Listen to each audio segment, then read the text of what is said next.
Early Earth and the formation of life. Earth was formed about 4.5 billion years ago from the swirling dust and gas remnants of an old star's supernova explosion. As the molten mass from Earth's interior settled and cooled, a solid crust soon formed, probably within as little as about 150 million years. Along with the rudimentary atmosphere composed largely of carbon dioxide, water vapor, and nitrogen, oxygen was thought to be nearly absent in this early atmosphere. Then a near-catastrophic collision with another planet happened, which also created the Moon in the process, which many scientists believe caused the Earth to cool down. As the temperature dropped, water vapor from volcanoes condensed in the atmosphere, fell as rain, and collected on the Earth's surface to gradually form the early ocean. This perhaps occurred within 750 million years of Earth's formation, about 3.8 billion years ago. At this point, even though the environment, including the constant bombardment by asteroids and prodigious volcanic activity, would have been highly hazardous to life, the necessary ingredients were all present in some form or another.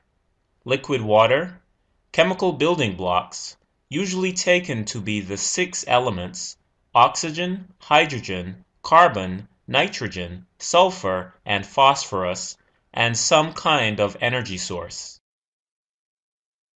Liquid water is considered essential to the initial development of life for several reasons.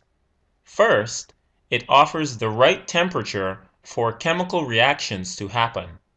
Second, many chemicals dissolve easily in water, allowing them to mix together and react. Finally, many chemicals have parts which are attracted to water and parts which are repelled by it, which also helps make chemical reactions happen. Carbon is important because of its ability to form long chain-like molecules. Carbon chains form the backbone of organic molecules. Hydrogen and oxygen as well as nitrogen can all bond with carbon in many different ways, and large molecules made from carbon, hydrogen, oxygen, and nitrogen also tend to be very stable. All chemical reactions need an energy source to drive them, whether it is ultraviolet light from the sun, or electrical energy from lightning, or chemical energy from deep sea vents, all of which would have been available on the early Earth. Cyanobacteria, also known as blue-green algae, one of the earliest types of prokaryotic bacteria, formed into colonies or mats called stromatolites. The fossilized remains of these have been found in Australia dating back to between 3.4 and 2.8 billion years ago. As ancient as their organs are, these bacteria, which are still around today, were already biologically complex, with cell walls protecting their protein-producing DNA. So scientists think it's likely that life actually began much earlier, perhaps as early as 3.8 billion years ago. These early cyanobacteria were the first oxygen-producing, evolving, and phototropic organisms. Their existence had a major impact on the early Earth's environment as they fed off atmospheric carbon dioxide and converted much of it into marine sediments consisting of the shells of sea creatures. Apart from reducing the carbon dioxide content of the atmosphere, it also started to produce oxygen. Other photosynthesizing plants evolved later, continuing this process, leading to the buildup of increasing levels of oxygen in the atmosphere, as well as the release of nitrogen into the atmosphere as the oxygen reacted with ammonia.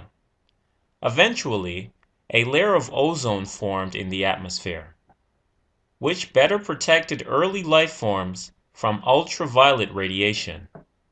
While oxygen was apparently not needed for the origination of life on Earth, the rapid explosion of life began only after oxygen became abundant. The first eukaryotic cells, organisms with one or more complex cells, each of which contains a nucleus and is surrounded by a membrane that holds the cell's genetic material, evolved sometime between 2.5 and 1.7 billion years ago, perhaps coinciding with the rise in atmospheric oxygen to a level able to support this more complex life. The nucleus in these cells was able to hold and protect complex molecules such as RNA and DNA.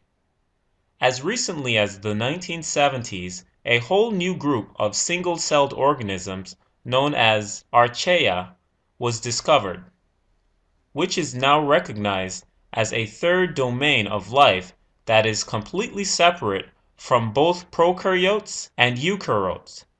Many scientists believe archaea to be the common ancestor of both the prokaryotes and eukaryotes, and may represent the oldest form of life on Earth.